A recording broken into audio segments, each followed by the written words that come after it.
Buenas tardes, tengan todos ustedes, queridos televidentes, que nos acompañan en una emisión más de este su programa, Arte, Cultura y Evangelización, donde llevamos hasta sus hogares una muestra de la riqueza histórico-artística cultural de nuestra arquidiócesis de Durango, 4 veces centenaria.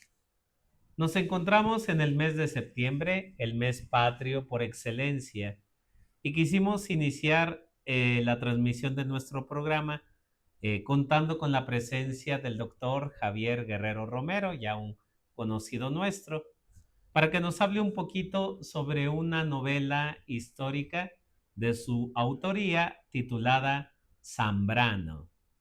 Como bien sabemos, en este mes patrio se dedican esfuerzos tanto en las escuelas como en los diferentes centros culturales a hablar de los acontecimientos acaecidos en la época de independencia, y por ello qué mejor que hoy escuchar de viva voz de el doctor Guerrero sobre esta novela histórica, una novela que nos sitúa en ese proceso de independencia, donde hubo muchos matices, donde hubo muchos eventos que configuraron la identidad de la nación que somos hoy.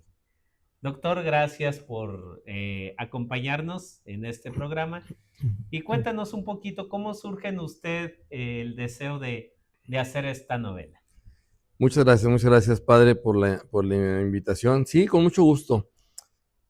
Trabajando justamente el periodo de la independencia, pero no específicamente la guerra de independencia, sino la economía en el momento de la guerra de independencia, estábamos trabajando mi esposa y yo alrededor de la figura de Juan José Zambrano.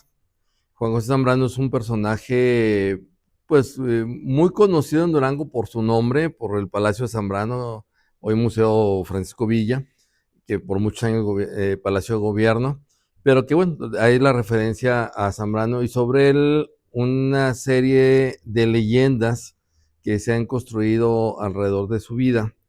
Eh, y bueno, estamos trabajando justamente el proceso de la conformación de la riqueza de él. Juan José Zambrano fue uno de los 10 personajes más ricos de toda la Nueva España en los 3 siglos de dominación española. Entonces, cómo se conformó esa riqueza y cómo desapareció esa riqueza era lo que nos preocupaba empezar a estudiar.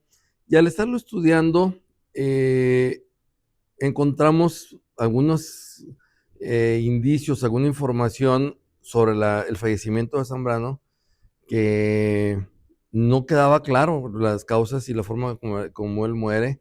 Él muere en 1816 en plena guerra de independencia. Poco antes de su fallecimiento muere uno de sus hermanos. Unos meses todavía antes muere el otro de los hermanos. Es decir, la dinastía, los hermanos Zambrano que se establecen aquí en Durango a fines del siglo XVIII, principios del siglo XIX y hacen esta gran fortuna, pues mueren en un lapso de 6 meses los tres. Entonces nos llamaba mucho la atención, era algo que no tenía mucha explicación, pero podía haber algunas explicaciones evidentemente. Y entonces empezamos a estudiarlo ya al personaje, ya no tanto las obras o las acciones o la parte económica, sino al personaje. Y para poder tratar de explicar este proceso, nosotros teníamos una hipótesis muy clara, pero no había documentación que dijera cuál fue la causa de muerte de Juan José Zambrano, pero sí había una hipótesis que encaminaba hacia un causal de muerte. La única forma de poderlo resolver era a través de una novela.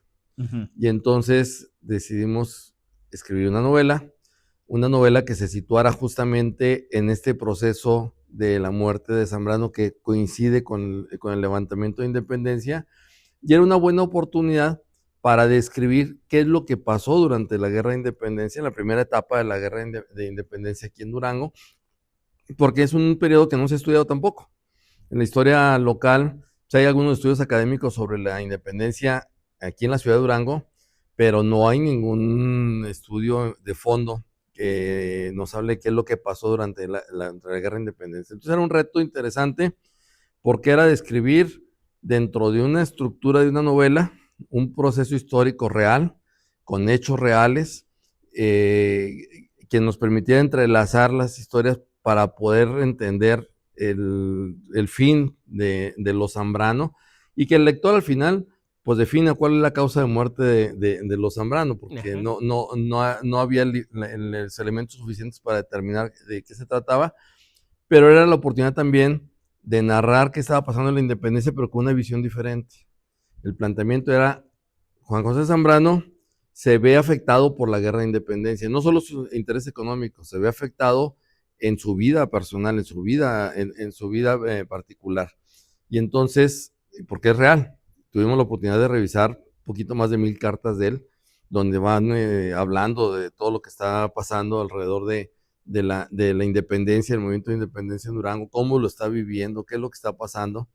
Y era la oportunidad de construir una historia desde la visión de los vencidos, que en este caso fueron los españoles, porque al término de la guerra de independencia, pues los vencidos son los españoles, entonces había que hacer una historia desde la visión de los españoles, desde la visión de un español no adinerado, sino millonario, un español profundamente rico, que se veía afectado por la guerra de independencia, que se veía afectado por el levantamiento armado del padre Hidalgo, y que bueno, va entretejiéndose la historia justamente en la relación que se da de su familia con el movimiento de independencia. Entonces era una oportunidad interesante de poder abordar la independencia de una manera que no se había abordado, es decir, la parte de la visión de los vencidos.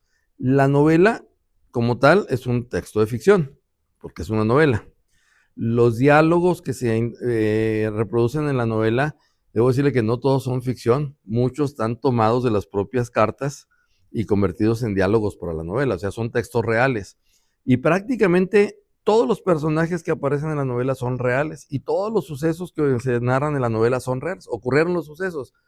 La licencia que uno se da como escritor en este caso es describir el escenario, pues eso no sabemos exactamente cómo era, pero bueno, es describir el entorno en el que se da una cena, en que se da una reunión, en que se da una batalla, describir el escenario como tal, pero a partir de datos fidedignos que nos permiten pensar que no había razón para que no fuera de esa manera. Hay un pasaje en la novela donde se habla de una cena, donde Juan José Zambrano, antes de lanzarse a la guerra contra los insurgentes, porque él lucha contra los insurgentes, antes de lanzarse a la guerra, reúne a toda la familia, invitan al obispo a que los acompañe a la comida y les dé la bendición porque se van a ir a defender la iglesia, porque finalmente era lo que estaba planteándose como parte central de esta etapa de la lucha. Y se describe una comida de 7 tiempos. Alguien me dice, oye, es que es un exceso una comida de 7 tiempos. Pues que en esa época sí eran las comidas de 7 tiempos, ¿no? Entonces se va describiendo. ¿Qué comieron? Pues es una licencia que yo me di, ¿sí? Pero que comieron, de que ocurrió la comida. Y de que debió haber sido una comida de 7 tiempos, porque era como se estilaba en la época, pues seguramente fue. ¿Cómo reconstruimos los alimentos? Pues a partir de los recetarios de la época, qué se comía en esa época, qué comían, etcétera. Entonces fue lo que vamos describiendo.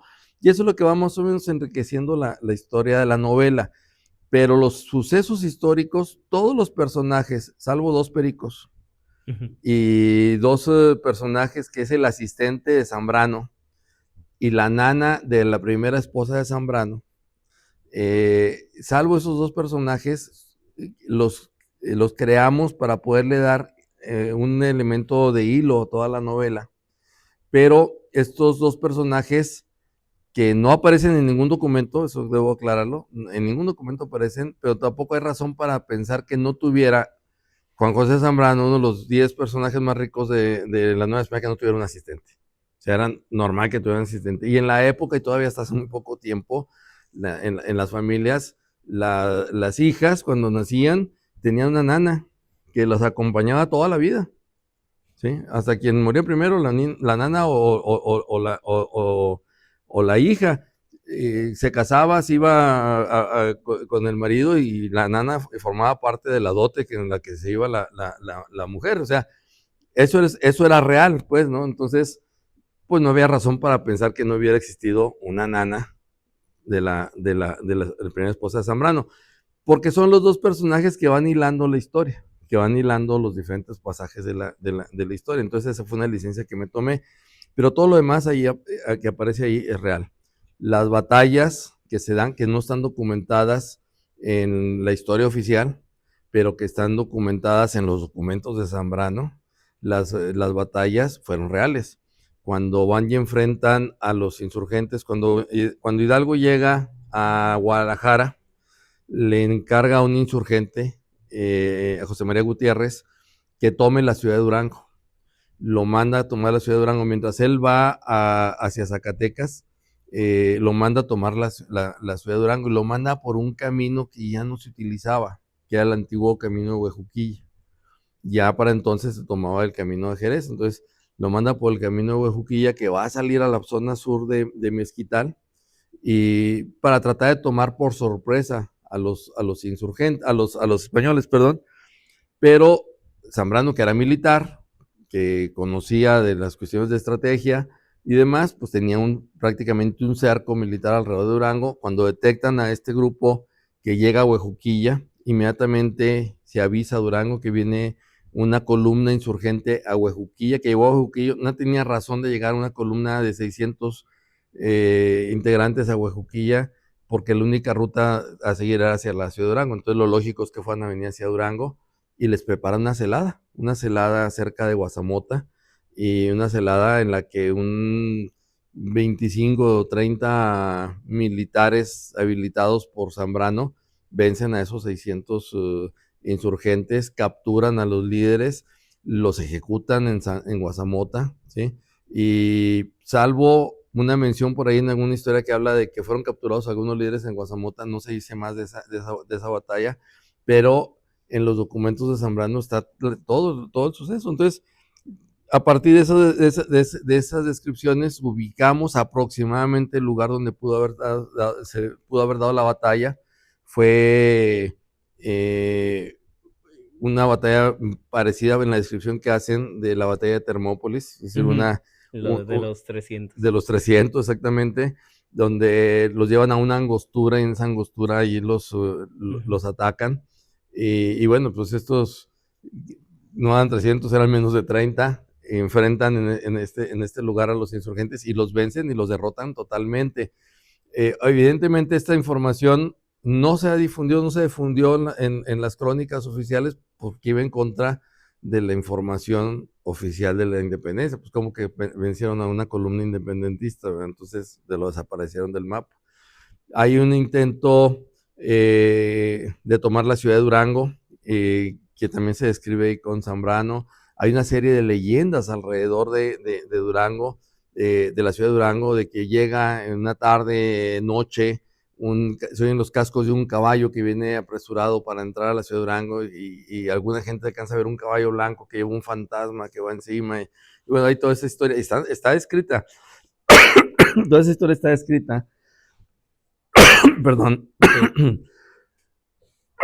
Y entonces la retomamos esas descripciones para narrar esa angustia que había en la población por la llegada de los insurgentes. O sea, llega un caballo en la madrugada, un caballo blanco con un jinete fantasmagórico, pues son los insurgentes que vienen sobre la ciudad de Durango, ¿no? Entonces salir a buscarlos rápidamente. O sea, todos esos hechos que están narrados en las correspondencias, en alguno que otro documento oficial, se retoman para la novela. O sea, todos los hechos son históricos.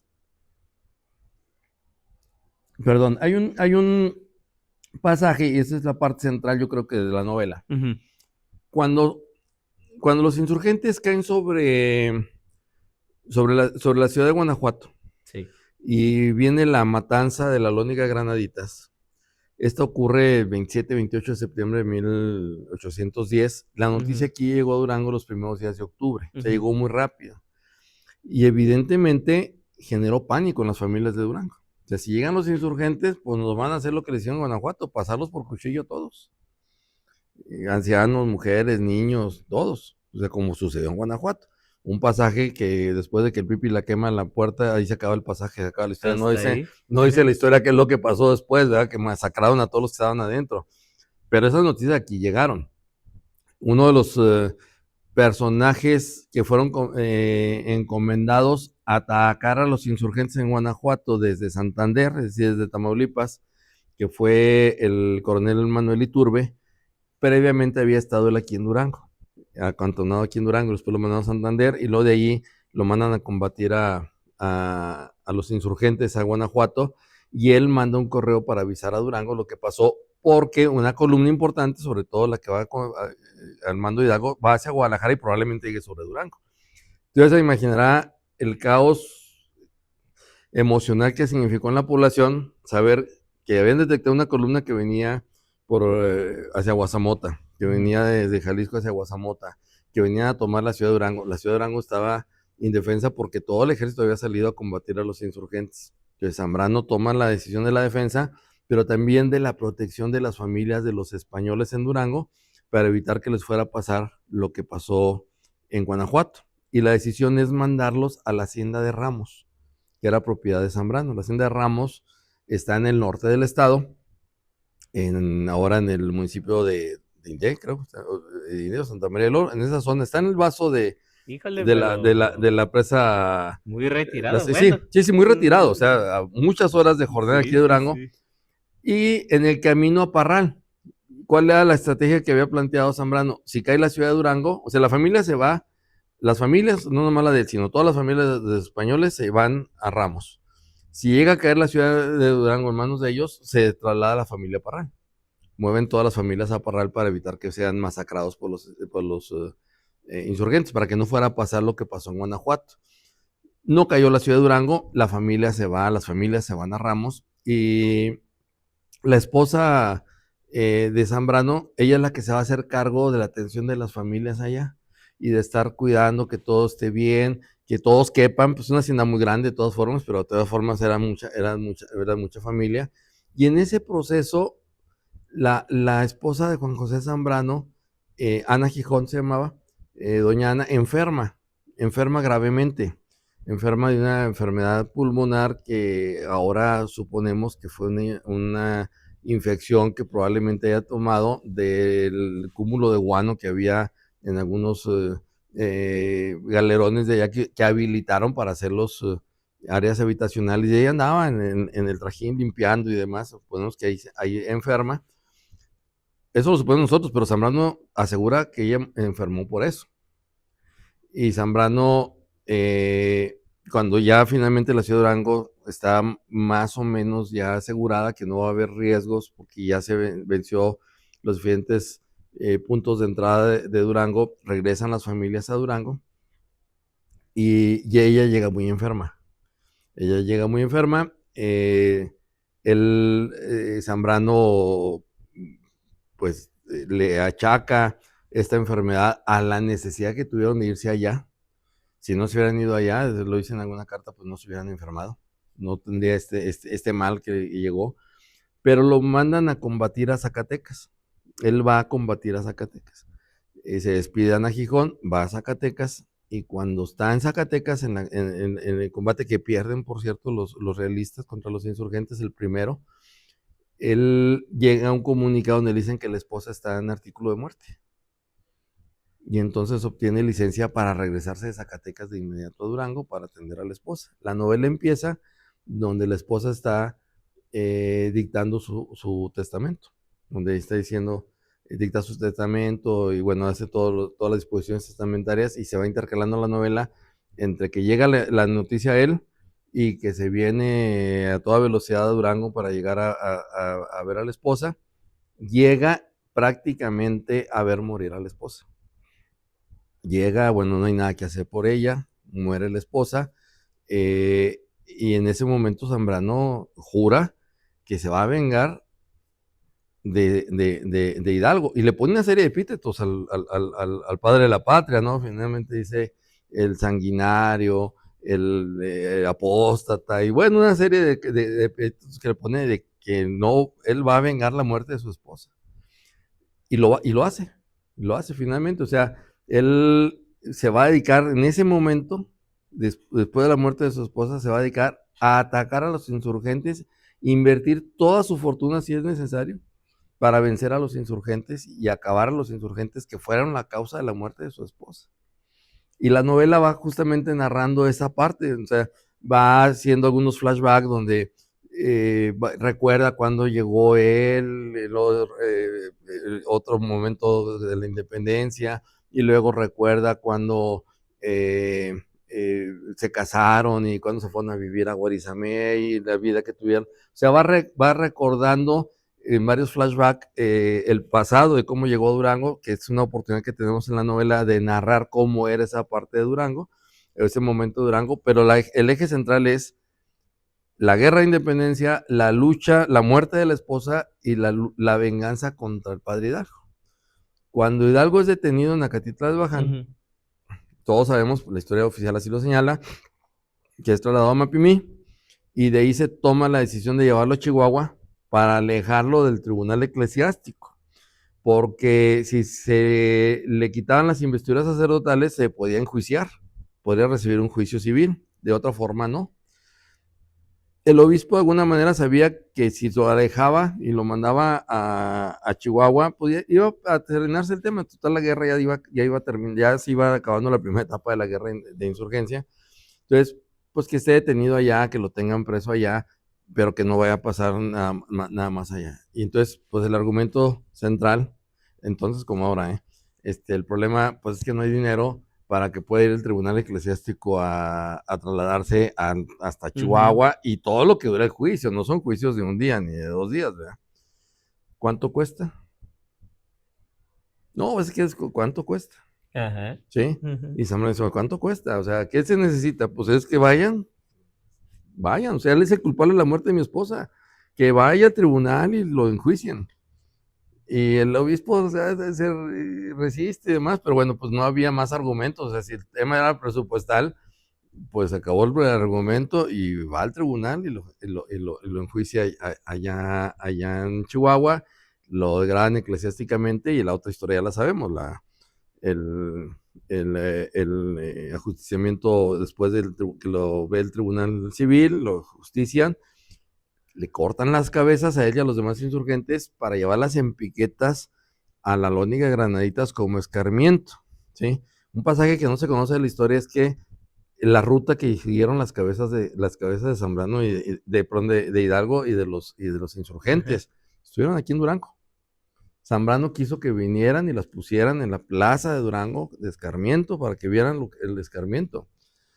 Y él se encargó de que vinieran aquí, y de aquí se los llevaban a Zacatecas y siguieran la ruta hacia Guanajuato y las colgaran ahí en unas rejas en las orillas, en las esquinas de la Lóniga Granaditas como escarmiento a los insurgentes que habían masacrado a los españoles en Granaditas, pero también como venganza por la muerte de Ana Gijón.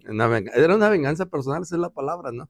Y entonces es lo que narra la novela, esa historia de cómo fue Zambrano acuñando todo este odio, porque era un odio hacia el padre Hidalgo y a todos los insurgentes, y cómo se encargó de ir financiando. Incluso reconvierte su fundidora que tenía aquí en Durango para hacer cañones. O sea, si lo que faltan son armas, pues hacemos cañones. O sea, en vez de hacer lingotes de oro y de plata, hacemos cañones de bronce. Y se puso a fabricar cañones para el ejército realista, ¿verdad? Evidentemente, con todos estos antecedentes, pues Zambrano no va a ser un personaje que refiera o reconstruya o nos retransmita la historia oficial. Zambrano queda olvidado, queda ahí relegado finalmente y se convierte solamente en un personaje de leyendas, que tenía un hijo con un problema mental, que no es cierto, eso quedó demostrado ya que no es cierto.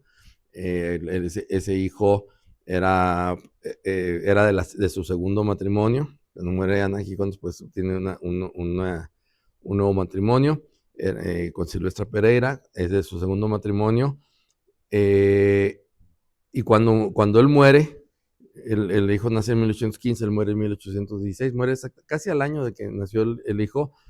La esposa lo manda con los abuelos, con sus papás, a Santa María del Oro, y de ahí los mandan a estudiar al Colegio de San Gregorio, en la Ciudad de México. Si tenía una deficiencia mental, no lo hubieran aceptado en el Colegio de San Gregorio, evidentemente. Después él va a regresar, pero va a regresar justamente a la región del Oro, por eso no se sabe la existencia de él, de Ramón Zambrano se llama. Él va a regresar allá y allá va a ser su vida, y su vida está muy relacionada con Parral y con Chihuahua, más que con la ciudad de Durango. Esa es una de las leyendas que surgió. Otra de las grandes leyendas era de que había, cuando se bautizó su hijo, había hecho un camino de plata, con barras de plata de su casa a la iglesia, ¿no? Entonces, pues evidentemente nunca fue cierto, ¿verdad? Zambrano era un empresario y el dinero no lo tenía guardado para hacer caminos de plata, lo invertía y lo tenía invertido. Y cuando uno empieza a estudiar su fortuna, pues sabe uno que no tenía un volumen grande de barras de plata o de oro en su posesión, porque lo que tenía de dinero lo invertía en negocios, en otros negocios, más negocios. Yo le digo que era así como el Slim de la época, tenía una diversificación de negocios impresionante, o sea, no nomás era minero, de hecho, le empezó vendiendo mezcal, era introductor de alcoholes vendiendo mezcal, era minero, era agricultor, era ganadero, era industrial, tenía fábricas, se dedicaba al negocio del espectáculo, era dueño del teatro, dueño del palenque para las plazas de gas, era dueño del estanco de naipes, por ejemplo, del estanco de tabaco, o sea, tenía las carnicerías de Durango también eran de él, o sea, tenía una gama de negocios impresionantes, Él forjó impresionantes. su propia riqueza, Él digámoslo forjó su así. propia riqueza, él forjó su propia No la riqueza. heredó. No, no la heredó, él la forjó. Ajá. Él fue afortunado en ese sentido. Cuando llega aquí a Durango, llega hacia 1786, 87 aproximadamente, llega Nombre de Dios. Y en Nombre de Dios, ha haber sido un personaje con una labia impresionante porque convence a un productor de mezcal que le fíe mezcal y se lo lleva a un distrito minero nuevo, que era el distrito minero de Guarizamey, un distrito que apenas empezaba a tener sus primeros yacimientos importantes que se encontraban. Era una zona que no se había conquistado previamente, era la zona de los Acaxis y los Jijimes, que mucho tiempo estuvo pues marginada del proceso de evangelización. Pero bueno, pues se descubren minas, él va y lleva a vender mezcal allá. Cuando llega allá, encuentra a un minero, a un pequeño minero, que era de su propio pueblo, que él no sabía que era de su propio pueblo, de Alfaro, en España, y entonces se asocia con él y empiezan a hacer algunos denuncios de minas, de pequeñas minas, pero en esas pequeñas minas le atinan a una veta grande, la famosa veta de la tecolota. Le atinan a la tecolota, que hay muchas leyendas alrededor de la tecolota, cómo la encontraron, pero la encontraron y empieza a producir y se va a convertir en una de las minas más ricas de la Nueva España. Entonces, pues empieza a acumular una riqueza impresionante. Se mantiene con su socio. El socio muere en el año 1800, exactamente en el año 1800, y él adopta a las hijas de él como hijas propias. No había podido tener familia con Ana Gijón. Él había tenido una hija antes de casarse con Ana Gijón, allá en San Dimas, y se trae a su hija, Pilar, y adopta a las hijas de su socio. Y bueno, se las trae a vivir aquí a la casa que está construyendo en Durango. La termina en 1898 su casa, y ahí vive con su familia, su familia va a ser su esposa y sus hijas, ¿sí? Todas él las describe como las mías hijas, y a todas las hereda y a todas los va a incluir pues en su herencia finalmente, ¿verdad? En su testamento. Y a ella las casa con los administradores de sus negocios para garantizarles pues, que de alguna manera vayan a tener fortuna más adelante. Entonces, es interesante cómo construye la fortuna y cómo construye una familia ampliada a partir de él y de su esposa que no podía tener hijos y termina teniendo un familión enorme porque los integró a todos y lo integró como una familia propia.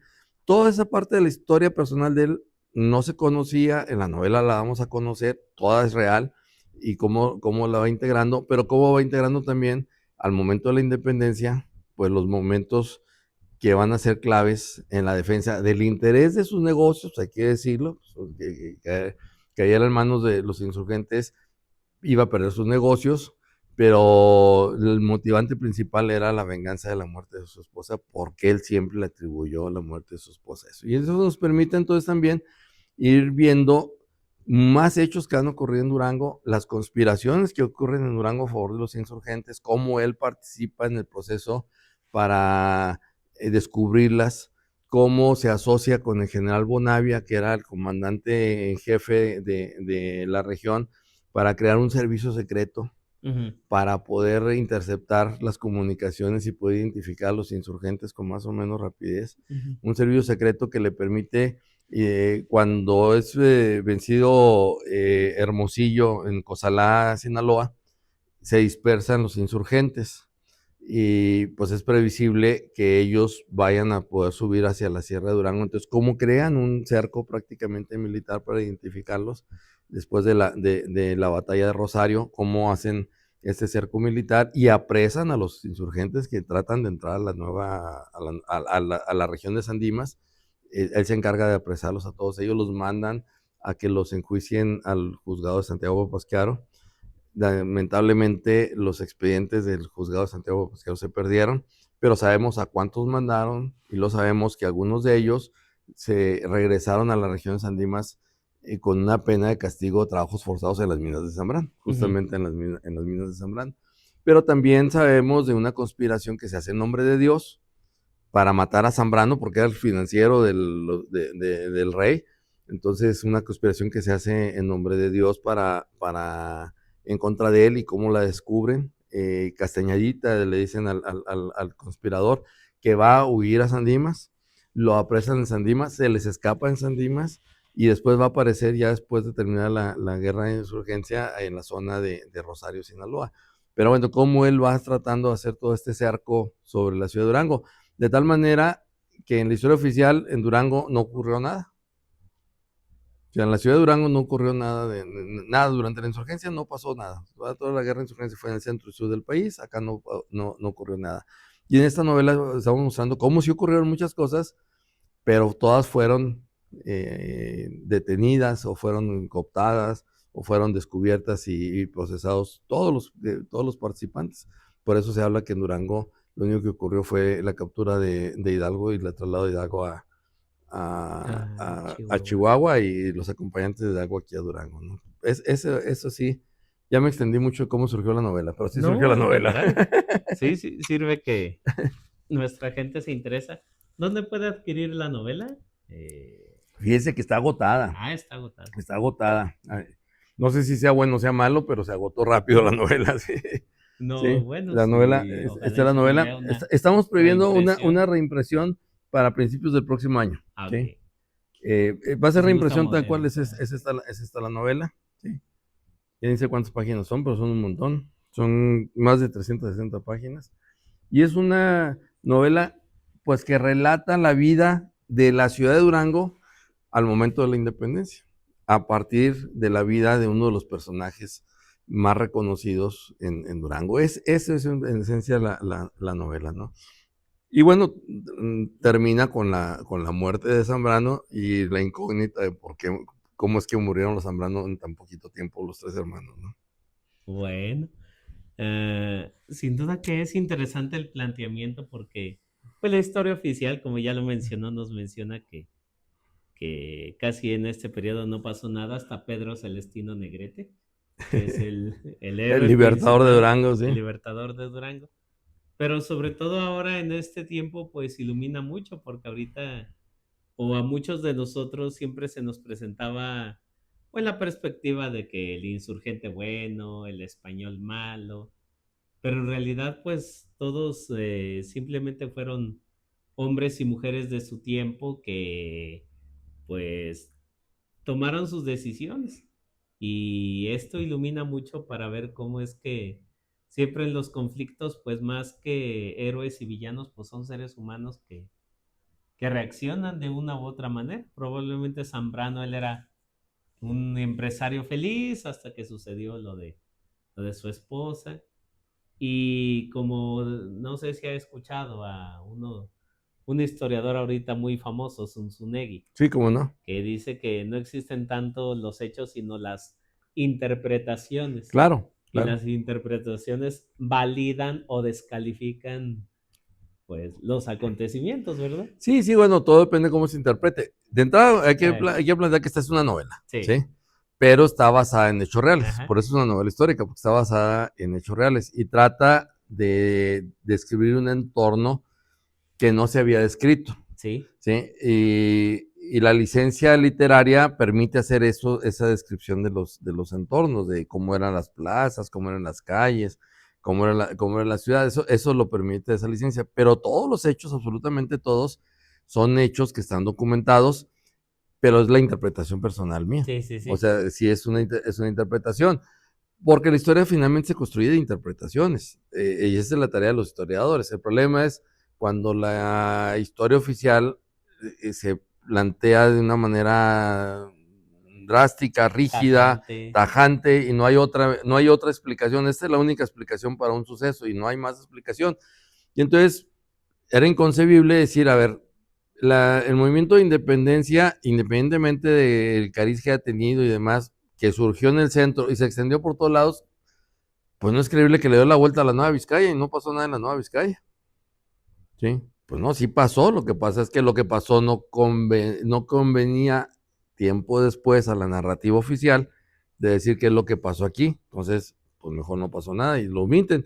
No dicen que no pasó nada, simplemente lo omiten. Y esa omisión, pues da a entender que no sucedió nada en Durango. Y la realidad es que sí sucedieron muchas cosas en Durango, pequeñas, a lo mejor no fueron las grandes batallas o los grandes hechos heroicos de la guerra insurgente, porque aquí fueron vencidos, pero ocurrieron esos hechos y hubo muchas batallas, muchas escaramuzas y sobre todo mucha tensión social. Y esa tensión social descompuso todo el funcionamiento de la ciudad. Es una interpretación que hacemos, evidentemente, pero con una fundamentación documental muy, muy sólida. Revisamos no solo la correspondencia, documentos, De la seguramente época. andaríamos como unos 9,000 documentos que revisamos de la época. De aquí mismo del archivo del arzobispado revisamos una cantidad importante de expedientes del archivo histórico del Estado, del archivo general de la Nación, del archivo de Guadalajara, del archivo regional de Guadalajara, del archivo general de Indias, o sea, de Chihuahua. Estuvimos también trabajando en Chihuahua y en Parral, los diferentes archivos que tenían, que podían generar aportes de información, todos se revisaron. Evidentemente el más rico de todos fue el archivo de aquí en Durango, porque por alguna razón desconocida se conservaron una buena cantidad de expedientes de los archivos personales de Zambrano. Era su casa cuando el gobierno del estado la tomó para hacer su oficina, y seguramente se quedaron ahí y nadie les hizo caso y nomás pasaban de un lado para otro, y papeles de Zambrano, de hecho están clasificados papeles de Zambrano, pero no Ujú. dice qué tienen. Y cuando uno se mete a ver los papeles de Zambrano, pues son cartas, son informes financieros, informes de compras, operaciones de sus tiendas, transacciones que hacía aquí, que hacía allá, o sea, todo, o sea, una cantidad impresionante de información que permite, o sea, es un tesoro para uno como historiador encontrarse un archivo personal de un personaje, pues casi completo. Yo casi hasta diría que completo el archivo personal de Zambrano. Entonces, las cartas ayudan mucho porque él era muy metódico. En sus cartas siempre las dividía en tres partes, no exactas de tamaño, pero tres partes. La primera era la de los asuntos oficiales, vamos a Ujú. decirlo. A ver, semanalmente le escribía a todos sus administradores de sus empresas y sus minas. Y lo primero que era preguntar o dar instrucciones sobre el funcionamiento de sus negocios, o daba respuesta a lo que le habían dicho el administrador de cómo está, de algún problema que habían tenido. Esa era la primera parte, invariablemente. La segunda parte la dedicaba a la población, a sus trabajadores, preguntar por sus trabajadores. Cuando se enteraba de que un trabajador tuvo un accidente en una mina, por ejemplo, en las cartas siguientes preguntaba cómo era el estado de salud, cómo estaba, si lo había atendido el médico, que a la familia no le faltara nada. Era muy querido Zambrano porque se preocupaba por sus trabajadores verídicamente. O sea, la correspondencia habla de cómo estaba pendiente. Falleció un trabajador en un accidente, a la familia no la dejaba desamparada, no la becaba ni nada, no era bienhechor del bienestar, ¿verdad? O sea, Ujú. él lo que decía, a ver, la familia, a ver, pues le doy trabajo a los hijos de ayudantes aquí y acá, a la esposa que atienda o que ayude a la casa de uno de sus gerentes o una cosa así, ¿no? O sea, no dejaba a nadie desamparado. absolutamente nadie desamparado. Y la tercera parte, que era muy personal, era preguntarle a sus administradores por la situación de ellos y de la familia de ellos. Y eso habla de un personaje, pues, que tenía empatía por su gente. O sea, no solo era el trabajo, no solo era hacer riqueza, sino que le gustaba saber cómo estaba su gente. Y eso nos permite mucho porque ahí en esas dos partes, en esa segunda y tercera parte, es donde le decían que estaba pasando la insurgencia. No, es que se vieron algunos cabecillas por tal rumbo y no sé qué. Y luego la siguiente carta que les conté, bueno, ya los persiguieron. Sí, ya los agarramos. Y no sé, sí, los hicimos que huyeran, se regresaron al Rosario. Oiga, pues que un trabajador que se puso borracho en el Rosario, o yo allá en un antro del Rosario, bueno, no se llamaban antros, entonces, en un lugar de mala muerte en Rosario, que se está haciendo una conspiración para atacar quién sabe dónde. Ah, bueno, pues hay que poner un cerco de vigilancia. O sea, aparte de eso, iba viendo todo lo demás. Entonces, la correspondencia de él entre 1810 y 1816 es una descripción de lo que está pasando en la Sierra de Durango, en el norte del estado, en la comarca lagunera y en el sur del estado, que es donde tenía propiedades, qué es lo que estaba pasando en relación con la insurgencia. Entonces, pues, nos permite saber exactamente qué es lo que estaba pasando. O sea, no estaba sin suceder nada en Durango, estaban sucediendo cosas y se estaban haciendo cosas. Lo que pasa es que, pues, es la visión del otro lado, ¿verdad? Entonces, la novela es eso, es una visión del otro lado. Alguien me decía, oye, es que es una novela anti-1T. Ya ve que ahora hay 4Ts y 5Ts y demás. Es una anti-1T porque pone la basura a los personajes, a los padres de la patria. Pues no, no es que los ponga en la basura, era la visión que él tenía, no es mi visión personal, digo, o sea, es la visión del personaje, ¿verdad? La que está transmitiendo ahí y no es anti-1T, simplemente él tenía pues un odio, porque era un odio, fundado o no fundado, yo creo que fundado porque él le atribuía la muerte de su ser más querido, que era su esposa, al padre de la patria.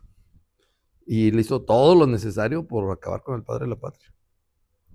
Y ayudó, y financió lo que tenía que financiar, y financió al ejército español, no nomás de aquí, en el centro de la República. O sea, él, Tenía recursos, sí. Su fortuna la destinó, entre 1811 y 1816, su fortuna la destinó a combatir a los insurgentes. Sí. Incluso hasta le construyeron del otro lado una serie de hechos para incriminar lo que estaba conspirando con los franceses contra el rey. ¿Sí? Y evidentemente, pues eso lo mortificó mucho, ¿verdad? Porque pues, estaba todo invirtiéndolo para el rey. ¿Cómo es que estaba conspirando con los franceses contra el rey? Bueno, tiene que entrar en un litigio, tiene que ir a Guadalajara a resolver ese litigio que está ahí en contra de él y demás, y demostrar todo lo que él está haciendo a favor del rey. Ahí, entre otras cosas, es cuando él muestra los planos de los cañones que estaba construyendo. Porque hasta eso tenemos los planos en el archivo, los cañones que estaba construyendo. Sí. Entonces, es un personaje muy interesante, es un periodo muy interesante, y es una visión diferente a la visión de la historia oficial. ¿Sí? Entonces sí, tituló bien el programa porque es Zambrano y la época de la independencia, pues sí, efectivamente es esa época importante, la época de la independencia. La otra parte ya de cómo muere y demás, esa es parte de la historia de la novela, ¿no? ¿Quedan algunos descendientes de él? Sí, sí. Sí. ¿Aquí o en Chihuahua? En Chihuahua y en Los Ángeles. Okay.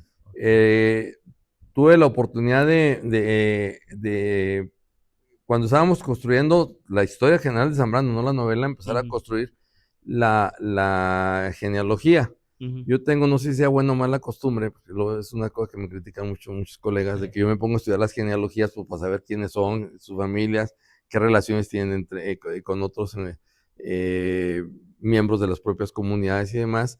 Y casi siempre que hago un estudio de algún personaje, lo primero que hago es la genealogía.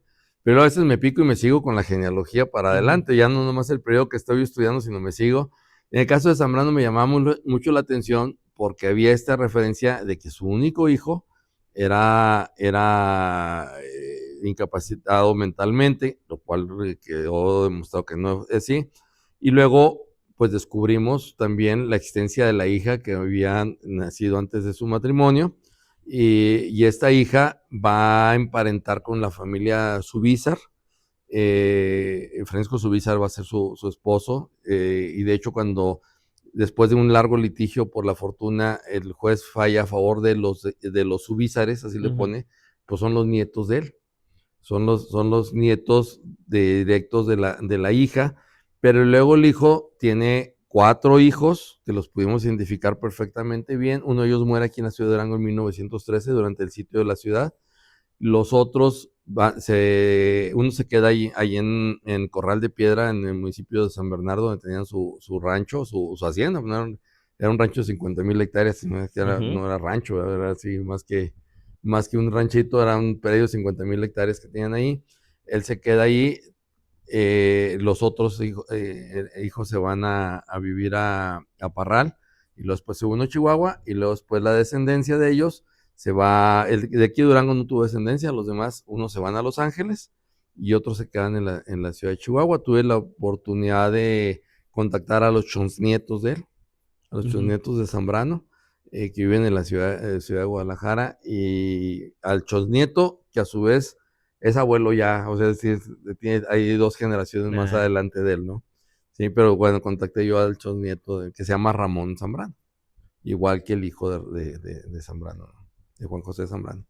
Entonces sí hay descendencia, sí hay descendencia. No les gustó la novela porque al final como que no les agradó el dejar el tema de cómo murió su chonzabuelo, ¿sí? Pero bueno, pues no decimos nosotros una forma, lo dejamos a que el lector lo construya, Sí, ¿no? mejor. O sea, que el lector lo construya el entorno como se dio la situación, ¿no? Porque es un problema ahí de cuestión amorosas y esas cosas, y como que no es muy agradable para alguien que de repente le digan, oye, pues es que tu chonzabuelo le pasó esto, ¿eh? Y yo lo entiendo perfectamente bien. Lo hicimos con mucho respeto y no sin hacer nada peyorativo, ni mucho menos, ¿no? No, muy bien, doctor. Pues muchas gracias. No, al contrario, Porque, padre. pues, estos documentos ayudan a que uno se enamore de investigar la historia. Porque esta es la intención, más allá de decir si fue bueno o malo.